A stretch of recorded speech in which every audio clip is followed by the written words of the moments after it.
Hello everyone, welcome to only IAS. स्वागत है आपका इस नए साल में। Happy new year 2024। और आइए इस वीडियो में 2024 में जब हम एंटर कर चुके हैं तो एक बार 2023 को दोबारा देखें और कैसे जो इम्पोर्टेंट स्पेस मिशंस हैं उन्होंने हमारी दुनिया को बदला और बदलने की कोशिश की और क्या आपके लिए रेलेवेंट है। क्या आपको पता है कि 2023 में एक पूरा का पूरा 3D रॉकेट प्रिंट किया गया और उस रॉकेट को लॉन्च तक किया गया। क्या आपको पता है कि SpaceX ने एक ऐसा रॉकेट और ऐसा स्पेसक्राफ्ट बनाया है जो भविष्य को शेप करेगा और क्या दिक्कतें आई वो सब डिस्कस करेंगे इस वीडियो में। तो वेलकम टू ओनली आईएएस। आइए बात करते हैं स्पेस एक्सप्लोरेशन 2023 के बारे में। सबसे पहले ये जानिए कि स्पेस में होता क्या है। ये स्पेस आमतौर पे जो हम देखते हैं स्पेस एजेंसीज वो सब गवर्नमेंट एजेंसीज हुआ करती थी, यानी आपकी इसरो, नासा या फिर ESA, ये सारी गवर्नमेंट कंपनीज थी। अब हम क्या देख रहे हैं? अब हम देख रहे हैं प्राइवेट कम्पीट करते हैं इसमें प्राइवेट कंपनीज। प्राइवेट कंपनी में सबसे बड़ा नाम है SpaceX का। आज से कुछ सालों पहले ही नासा ने अपने रॉकेट्स बनाने बंद कर दिए थे और फोकस कर दिया था प्लैनेटरी एक्सप्लोरेशन के ऊपर। वो छोटे मोटे काम छोड़ चुके थे। तो जो रॉकेट वो यूज़ करते थे लॉन्चेस के लिए वो होता था सोयूज रॉकेट, जो कि रशिया में बनते थे। तो उसको हटाकर पहले शुरू में SpaceX ने रॉकेट डेवलप किए। SpaceX एक प्राइवेट कंपनी है जिसकी CEO है, ये आपको दिख रहे हैं यहाँ, इलॉन मस्क। तो इस कंपनी ने इनिशियली बहुत दिक्कतें झेली पर अभी एक सक्सेसफुल स्पेस कंपनी बन के उभरी है। अब SpaceX ने इस साल स्टारशिप डेवलप किया था।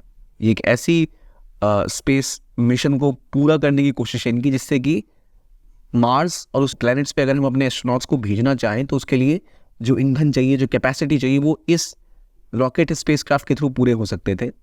ये अभी तक का बनाया गया सबसे बड़ा स्पेसक्राफ्ट था, सबसे बड़ा रॉकेट इसमें यूज़ किया गया था। लेकिन ये 2 बार ब्लास्ट कर गया, एक बार साल के शुरुआत में और एक अंत में भी। 2 बार इन्होंने कोशिश की, दोनों बार ये सक्सेसफुल नहीं रह सके। तो SpaceX की कंपनी के ये बड़े मिशन और बहुत डेलिकेटली बनाए गए मिशंस फेल होने के बाद कोई और कंपनी होती तो सोचती अब क्या होगा। लेकिन अभी जो SpaceX का सबसे सक्सेसफुल रॉकेट है उसका नाम है Falcon 9।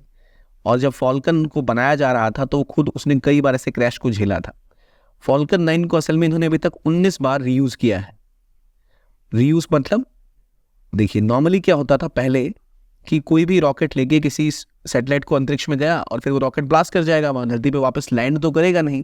लेकिन इन्होंने रॉकेट्स को रीयूजेबल बना दिया कि इनके रॉकेट्स जाकर स्पेस से वापस आकर ज़मीन पे लैंड कर जाते हैं, तो उसके ऊपर आप दोबारा सैटेलाइट लॉन्च कर सकते हो। तो इससे बहुत पैसा बचता है और कंपनी काफ़ी इससे फ़ायदा भी कमाती है। तो ये पहले बहुत इन्होंने लॉस झेले लेकिन आखिरकार अब ये बहुत सक्सेसफुल हो चुके हैं।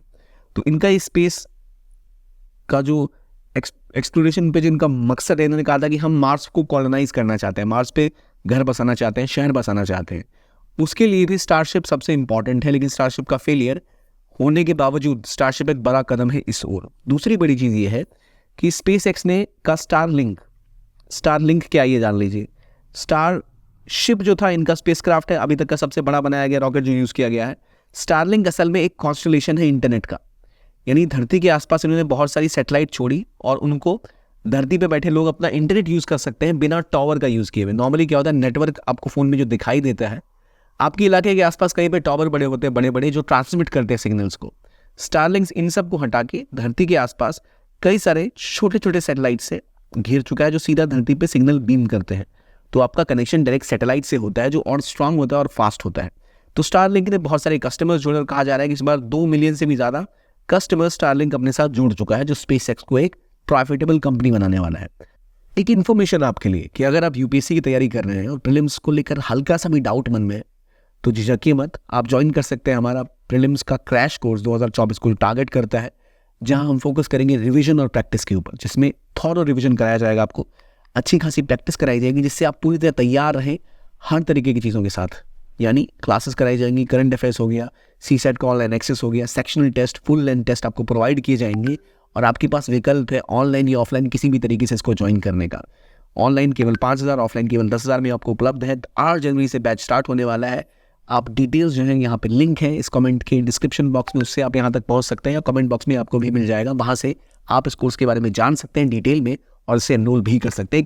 प्रीलिम्स से पहले याद रखिए, प्रैक्टिस बहुत इंपॉर्टेंट है, रिवीजन बहुत इंपॉर्टेंट है। आपने कितना पढ़ा ये मैटर नहीं पड़ेगा, आपने कैसे पढ़ा ये मैटर करेगा। तो इसलिए इंपॉर्टेंट है कि ये चीज़ करनी ज़रूरी है। तो चलिए अब डिस्कस करते हैं टॉपिक के बाद। मान लीजिए आपको क्लासेस नहीं करनी है, आप कोई और अप्रोच लेना चाहते हैं, तो आपके लिए हमारे पास रिगरस प्रीलिम्स का प्रोग्राम भी है 2024 के लिए, अगेन इंग्लिश या हिंदी दोनों भाषाओं में, जहां आप डेली 40 क्वेश्चंस जीएस के करते हो। इसका मतलब जब तक कोर्स खत्म होगा तो आप 3500 जीएस के क्वेश्चंस प्रैक्टिस कर चुके होंगे। और प्रैक्टिस मेक्स वन परफेक्ट, यानी ये टेस्ट लगाने के बाद, ये क्वेश्चंस ट्राई करने के बाद आपकी प्रिपरेशन स्ट्रांग हो चुकी होगी। 2000 से भी ज़्यादा सीसेट के questions, daily all India rank, GS paper का डेली 1 घंटे का डिस्कशन, कंप्लीट सीसेट का मॉड्यूल और special test on survey, budget and schemes. क्यों? सर्वे और बजट बहुत रेलिवेंट होता है, अक्सर उनसे क्वेश्चन आता है, हम उससे छूट जाता है हमसे वो, क्योंकि वो साल के ऐसे टाइम पे आता है जब हम कहीं और प्रिपरेशन में बिजी होते हैं। ये सब होगा, आपको मिलेगा सब, plus hard copy of prelims वाला एंड मंथली करंट अफेयर्स पिछले 2 साल के उसका टेस्ट, ये सब मिल रहा है आपको हमारे रिगरस प्रीलिम्स प्रोग्राम में, जो आपको रिगरसली प्रिपेयर करेगा। सोचिए इतने क्वेश्चन आप इन जनरल 2000 तो सीसेट के क्वेश्चन रेयरली कोई करता होगा, लेकिन ये करने के बाद आप श्योर हो जाएंगे अपनी सिलेक्शन को लेकर, अपनी प्रिपरेशन को लेकर। तो ये अगर आप करते हैं और फिर आप प्रीलिम्स क्वालिफाई करते हैं तो आपको मेंस गाइडेंस प्रोग्राम जो है हमारा ऑक्सीजन में बिल्कुल फ्री ऑफ द कॉस्ट मिलेगा। बैच 8 जनवरी से स्टार्ट हो रहा है, ऑफलाइन ये केवल 5000 में और ऑनलाइन सिर्फ 4000 में आप इसे एक्सेस कर सकते हैं। और अगर आपको ज्वाइन करना है, अगेन लिंक्स डिस्क्रिप्शन में है, जहां से आप इस कोर्स को ज्वाइन कर सकते हैं, इसके बारे में और जान सकते हैं। याद रखिए ये कोर्स भी 8 जनवरी 2024 से शुरू होने वाला है, तो अगर आप प्रीलिम्स को लेकर जरा से भी डरे हुए हैं तो ये बेस्ट टाइम है कोर्सेज ज्वाइन करिए और अपनी प्रिपरेशन को एक नई उड़ान दीजिए।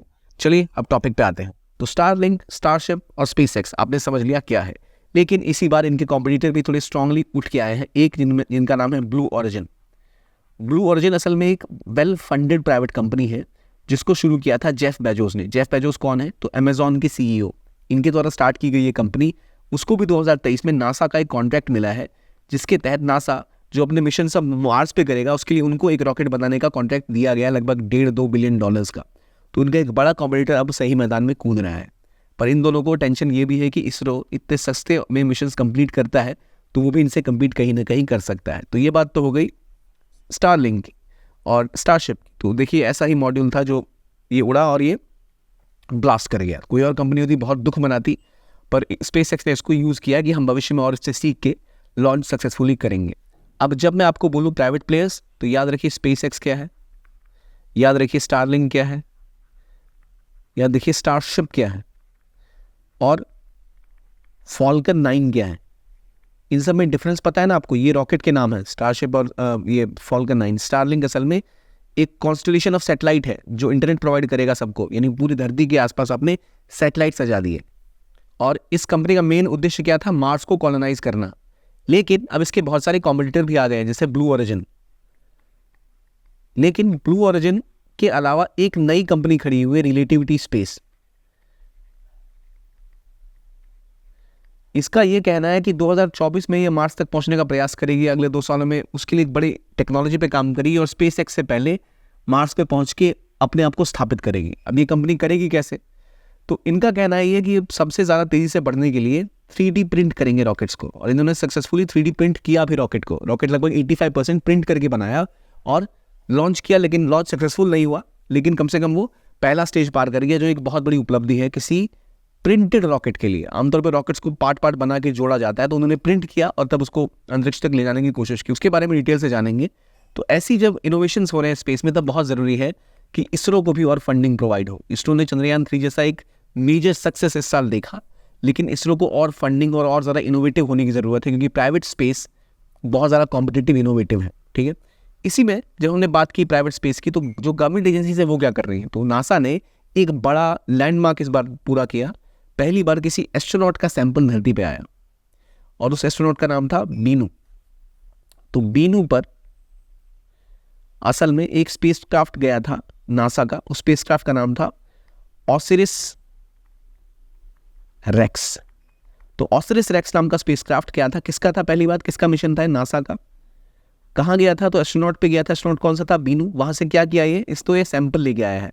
2016 में लॉन्च हुआ था ये, 2020 में ये इस एस्ट्रोनॉट पे एस्ट्रॉइड पे पहुंचा और वहां से सैंपल्स लेके ये दोबारा धरती पे इस साल आ गया। तो एस्ट्रॉइड बीनू का सैंपल अब धरती पे आ चुका है। कौन लेके आया? तो नासा का ऑसिरिस रेक्स स्पेस जो मिशन था वो। तो ऑसिरिस रेक्स स्पेसक्राफ्ट गया था किस एस्ट्रॉइड पे? बीनू पर। क्यों इंपॉर्टेंट है? क्योंकि कहते हैं एस्ट्रॉइड्स होते हैं टाइम कैप्सूल, यानी धरती पे जो लाइफ आई उसके बारे में अगर हमको जानना है तो हमें एस्ट्रॉइड्स को डिटेल में स्टडी करना पड़ेगा। अगर हम एस्ट्रॉइड्स के बारे में डिटेल से समझेंगे तो हमें फॉर्मेशन ऑफ अर्थ कि धरती कैसे बनी, सोलर सिस्टम कैसे बना, कैसे अलग अलग मेटल्स मिनरल्स फॉर्म हुए, इसके बारे में जानकारी मिलेगी। इसलिए बहुत ही लैंडमार्क चीज़ है ये, इस सैंपल का धरती पे लाना, जिस पे अब और गहन शोध और रिसर्च होगा, जिससे हमें और बेहतर चीज़ें पता लगेंगी। और ये चीज़ हमें ये भी बताता है कि कैसे नासा दुनिया में बहुत आगे जा चुका है। 2016 में ही वो एस्ट्रॉयड पे चीज़ें लैंड करा रहा है, वहाँ से सैंपल्स लेके आ रहा है।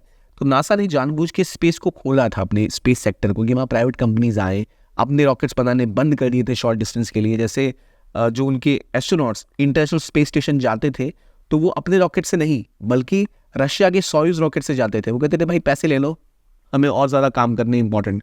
बाद में स्पेसएक्स ने अपने रॉकेट्स बनाने स्टार्ट किए तो और सस्ती दरों पर वो स्पेस स्टेशन तक पहुंच पाते थे। क्रू ड्रैगन करके जो इनका मिशन था वो एस्ट्रोनॉट्स को ले जाने के लिए, वो स्पेसएक्स नहीं किया था। तो अब ये स्पेसएक्स, ब्लू ओरिजिन ऐसी कंपनीज को ऑलरेडी कॉन्ट्रैक्ट दे रहे हैं। तो ये बड़ी उपलब्धि है नासा की, वो डिफरेंशिएट कर पा रही है। अब जैसे आपने बात की, मैंने कहा आपको स्पेसएक्स, ब्लू ओरिजिन ऐसी कंपनीज को जब आप $1 बिलियन के कॉन्ट्रैक्ट दोगे तो कोई और कंपनी भी तो जागेगी कि हमें भी कुछ करना है। तो उसी की कड़ी में एक कदम है रिलेटिविटी स्पेस नाम की कंपनी का। रिलेटिविटी स्पेस नाम की कंपनी ने पहला 3D प्रिंटेड रॉकेट बनाया और उस रॉकेट का नाम था टेरन 1। तो टेरन 1 रॉकेट किसने बनाया? टेरन 1 बनाया है रिलेटिविटी स्पेस नाम की कंपनी ने, जिसने पहली बार एक 3D पूरा का पूरा रॉकेट प्रिंट किया, लॉन्च किया। लेकिन हालांकि वो सफल नहीं हो पाया अपने पूरे परीक्षण में, लेकिन फिर भी उसका लॉन्चिंग हो गया।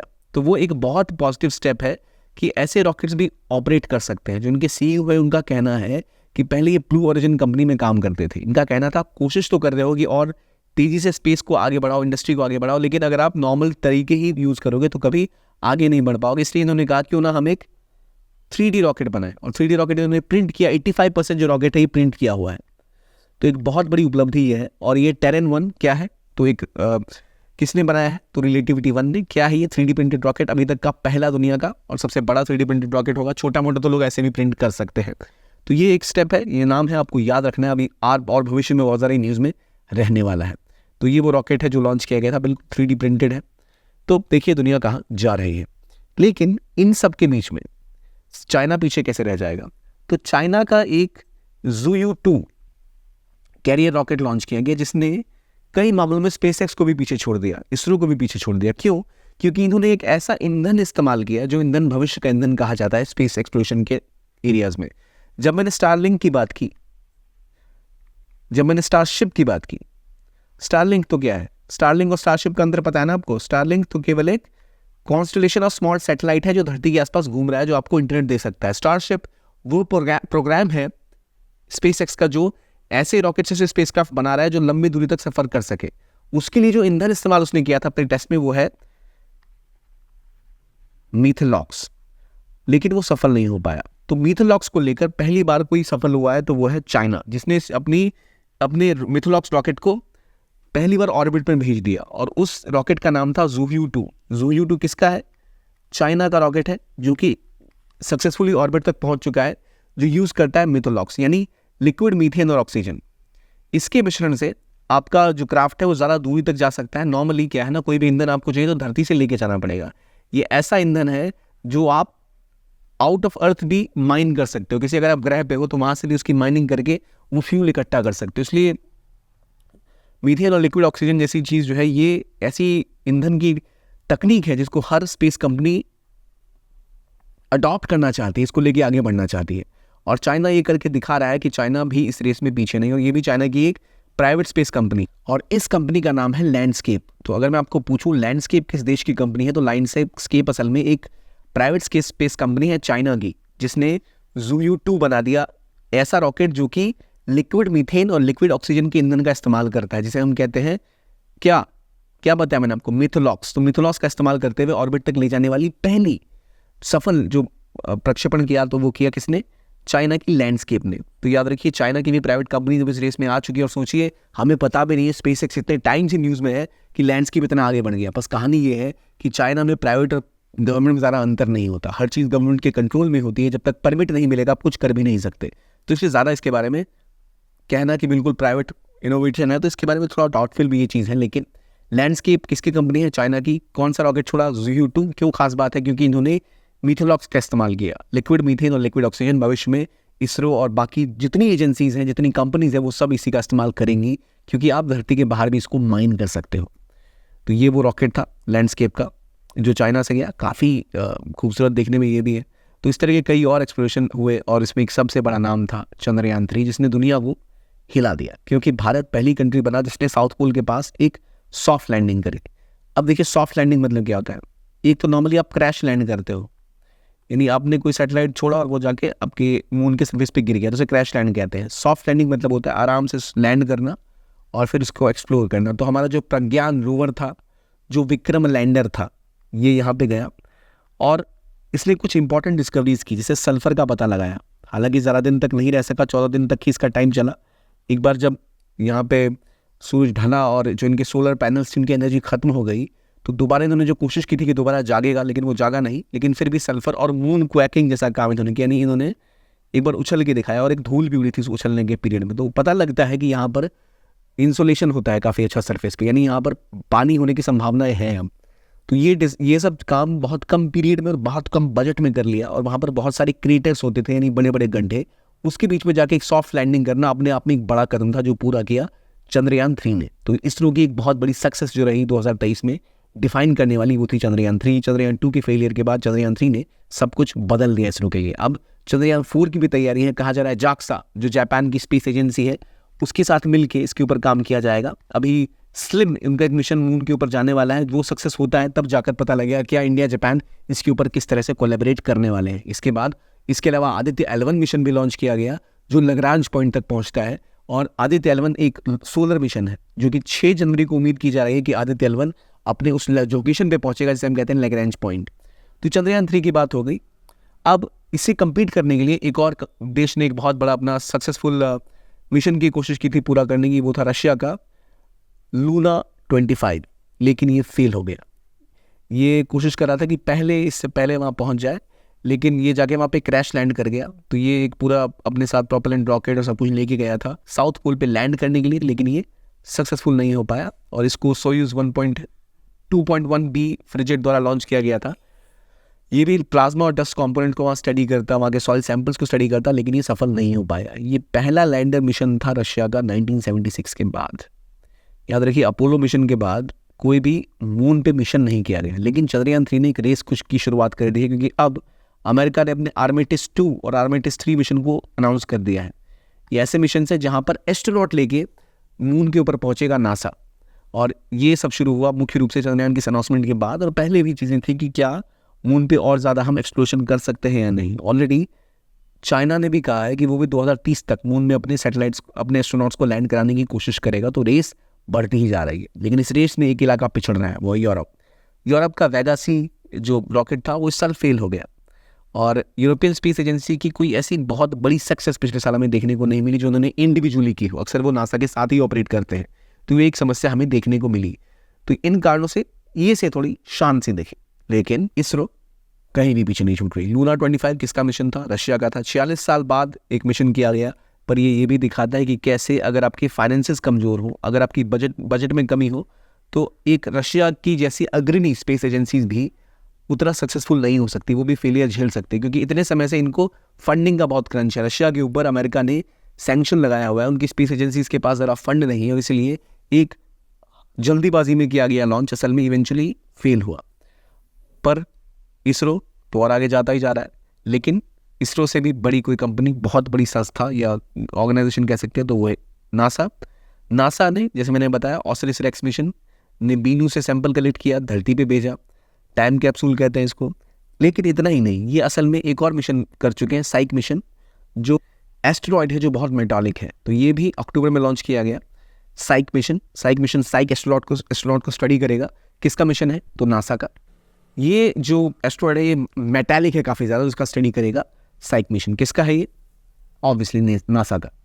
तो ये बड़े मिशन नासा भी लॉन्च कर रहा है, लेकिन जो सबसे प्राउड मोमेंट था इंडिया का वो था चंद्रयान 3, और अब चंद्रयान 4 की तैयारी है, जहाँ पर कहा जा रहा है कि ये जो सैंपल्स हैं मून से वो कलेक्ट करके वापस धरती पे लाए जाएंगे, उनको स्टडी किया जाएगा। अभी तक बातें चल रही है कि शायद जाक्सा भी इस पर ऑपरेट करेगा, जापानी स्पेस एजेंसी है।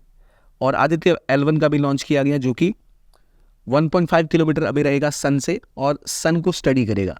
वो पॉइंट कहते हैं लैग्रेंज पॉइंट, जहाँ पर आप जाके उसको छोड़ देते हैं और वो वहीं पे स्थित रहता है, सन को स्टडी करता है, उनकी आउटर एटमॉस्फेयर और उनकी हीट वेव्स को स्टडी करेगा आदित्य L1।